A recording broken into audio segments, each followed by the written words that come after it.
going on, guys? Austin here, and in this video we're going to be taking a look at 5-Minute Fantasies Week 17 booming and busting running backs.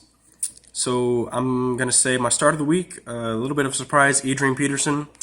Going up against this Dallas defense has been pretty susceptible to running backs as of late. I know that Dallas is going to be really working on getting in to the playoffs. They need a win. They also need a Philadelphia loss.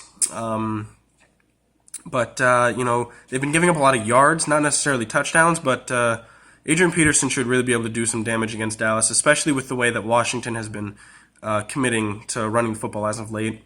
I'm going to say you're going to want to start Derrick Henry.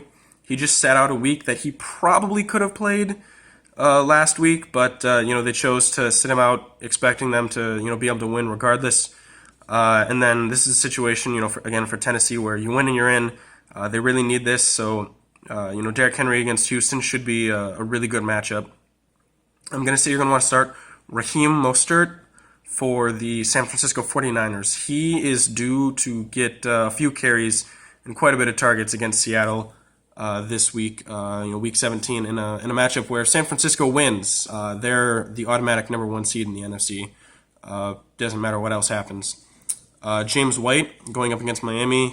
James White's really kind of like the do-it-all running back that a Bill Belichick-led team uses, and I expect this game to kind of be his game. In the playoffs, look for Sony Michel to start taking off, but one last week of James White. Kareem Hunt going up against Cincinnati. I think Kareem Hunt. I think he's going to be wanting his role to be ironed out lately.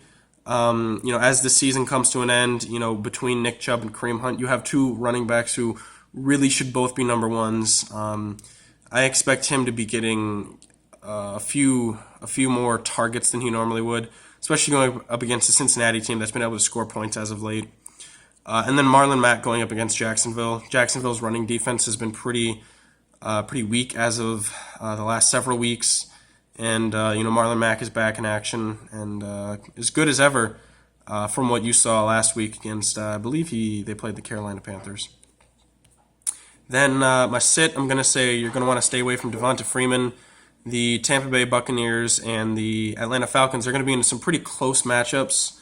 They can both score quite a bit of points, and I don't think that Devonta Freeman's role as a wind the clock down kind of guy is really going to be there and available. Also, you're going to want to sit David Montgomery because although the Minnesota Vikings 5th seed is locked up for them, they can't go any higher, they can't go any lower, they're still going to be able to shut down the run. I expect Minnesota to be sitting some players, at some of the key positions, but don't expect their scheming and their overall talent to ever dip down. I'm saying you're going to want to sit Leonard Fournette. I haven't heard the latest, but I believe he's going to be injured or have some sort of a doubtful / coach's decision injury designation by the time the game starts.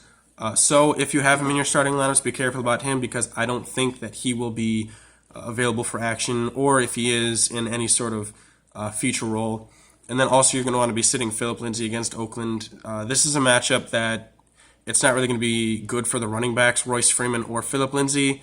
I think this is going to be more of a passing game. You're not really going to want to have the running backs in the game because neither of them are that great at catching far past the first drive. Because as soon as the offset happens, it's going to be a tight, close matchup that the running backs really just aren't going to be able to get too much involved in.